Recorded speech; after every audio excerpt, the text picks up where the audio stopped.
बनने के बाद सदियों तक रेत में दबा रहा था जगन्नाथ मंदिर। फिर कैसे शुरू हुई रथ यात्रा, जानिए इससे जुड़ी कुछ मान्यताओं और परंपराओं के बारे में। उत्कल क्षेत्र के राजा इंद्रद्युम्न और उनकी पत्नी रानी गुंडीचा ने बड़े ही परिश्रम से भगवान नील माधव के लिए मंदिर बनवाया था। हनुमान जी ने इसमें उनकी सहायता की। देव शिल्पी विश्वकर्मा बूढ़े शिल्पकार के वेश में आए और उन्होंने सशर्त भगवान जगन्नाथ की प्रतिमाएं तैयार कर दी। अब प्रश्न था मंदिर और देव प्रतिमाओं की प्राण प्रतिष्ठा का। इस कार्य के लिए योग्य ब्राह्मण कौन होगा, इस पर विचार होने लगा।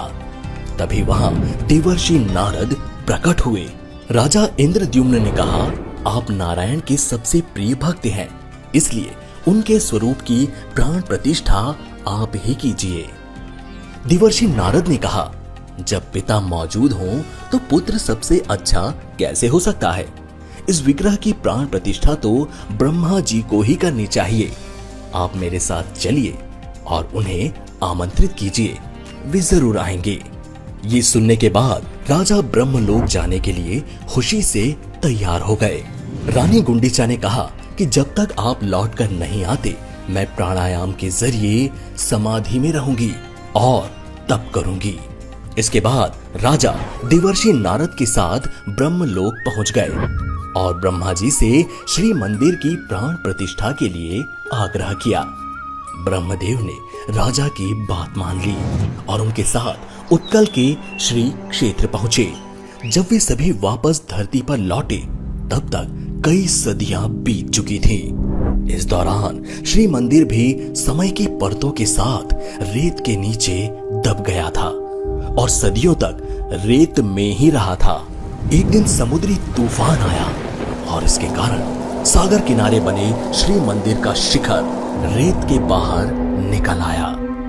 इसी दौरान राजा इंद्रद्युम्न ब्रह्मदेव को लेकर धरती पर आ गए। इधर रानी गुंडीचा को भी अपने पति के लौटने का एहसास हुआ, तो वो समाधि से बाहर निकली। ब्रह्मदेव ने एक यज्ञ कराकर रानी गुंडीचा और राजा इंद्रद्युम्न के हाथों जगन्नाथ भगवान की प्राण प्रतिष्ठा करवाई। प्राण प्रतिष्ठा होते ही भगवान जगन्नाथ उनकी बहन सुभद्रा और भाई बलभद्र के साथ प्रकट हो गए और राजा इंद्रद्युम्न को कई वरदान भी दिए। इसके बाद भगवान रानी गुंडीचा की ओर मुड़े और कहा, आपने तो माँ की तरह मेरी प्रतीक्षा की है। जिस स्थान पर आपने तपस्या की थी, वहां गुंडीचा मंदिर स्थापित होगा और हम तीनों भाई बहन आपके पास आया करेंगे। संसार इसे रथ यात्रा के तौर पर जानेगा। इसीलिए हर साल आषाढ़ शुक्ल पक्ष की द्वितीय तिथि को भगवान जगन्नाथ की रथ यात्रा निकाली जाती है, जो कि पूरे विश्व भर में प्रसिद्ध है।